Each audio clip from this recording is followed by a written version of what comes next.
Bonjour, je suis Marc Brulard, réalisateur de films documentaires dans le milieu de la montagne en particulier, et je fais cette vidéo à l'invitation de l'équipe d'InfoSens, à l'occasion du colloque sur l'accès à la culture pour les personnes sourdes et malentendantes. Et ce dont je vais vous parler en particulier, c'est de sous-titrage. Jusqu'à il y a encore quelques années, je n'étais pas tellement sensibilisé à cette problématique de l'accessibilité, et c'est à l'occasion d'une rencontre entre professionnels du cinéma de montagne que j'ai eu la chance de faire la connaissance d'Arnaud Guillemot, qui faisait une intervention sur l'accessibilité dans le cinéma de montagne et d'aventure, parce que lui, en fait, porte ce combat depuis quelques années et fait le constat que très peu de films sont proposés avec un sous-titrage aujourd'hui en France.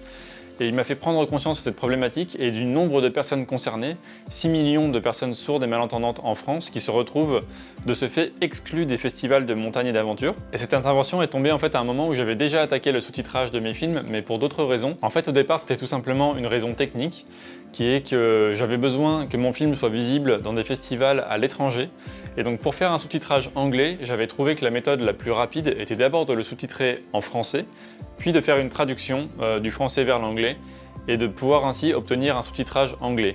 Et en faisant cette opération, je me suis rendu compte que j'avais du coup un sous-titrage en français, qui rendait tout de suite le film accessible aux personnes sourdes et malentendantes. Et l'intervention d'Arnaud lors de ces rencontres n'a fait qu'appuyer ce qui est devenu depuis une évidence, la nécessité d'avoir des sous-titrages en français pour mes films. Alors dans les différentes enquêtes qu'a fait Arnaud auprès des professionnels du milieu, il les a interrogés sur la raison de l'absence de sous-titrage sur leurs films.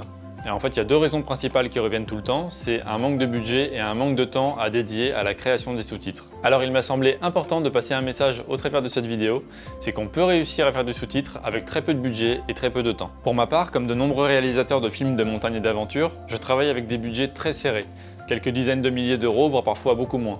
Et pourtant, j'arrive à sous-titrer tous mes films. Alors comment? C'est en utilisant les derniers outils technologiques qui sont à notre disposition, en particulier les outils d'IA, qui sont arrivés à un tel niveau de perfectionnement qu'on arrive maintenant à faire des transcriptions quasi parfaites en une seule passe. Et ça, il y a quelques années encore, c'était complètement impossible. La transcription automatique, en particulier de la langue française, donnait des résultats qui étaient un petit peu aléatoires et qui nécessitaient beaucoup de post-traitement. Mais maintenant, vous avez un grand nombre d'outils à disposition, plus ou moins complexes à utiliser selon qu'ils sont gratuits ou payants avec un abonnement, mais qui permettent d'arriver à un sous-titrage très rapidement.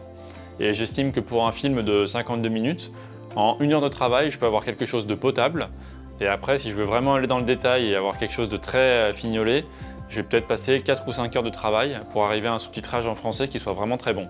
Alors bien sûr, ça ne sera pas au niveau d'un sous-titrage professionnel, mais vous arriverez quand même avec peu de temps et peu de moyens à rendre le film accessible au plus grand nombre et à aller au bout du processus de réalisation, parce que, comme le dit bien Arnaud, et j'adhère complètement à ce message, pour moi, un film n'est pas terminé tant qu'il n'est pas sous-titré. Et d'ailleurs, ça vous offre un autre avantage, c'est que non seulement vous rendez le film accessible à 6 millions de personnes supplémentaires en France, et grâce aux outils d'IA qui existent aujourd'hui, vous allez pouvoir traduire directement votre fichier de sous-titres dans toutes les langues, de manière quasi parfaite, avec à nouveau très peu de post-traitement pour le rendre vraiment nickel. Alors c'est ça le message principal que je veux faire passer dans cette vidéo, c'est qu'avec les moyens qui sont à notre disposition aujourd'hui, les réalisateurs et producteurs ne doivent plus se cacher derrière des excuses de temps et d'argent pour ne pas sous-titrer les films, et tout simplement ne peut plus se permettre d'ignorer cette problématique d'accessibilité dans la culture et dans le cinéma. Alors je vous dis à très bientôt en festival de films de montagne et d'aventure devant des films sous-titrés bien sûr.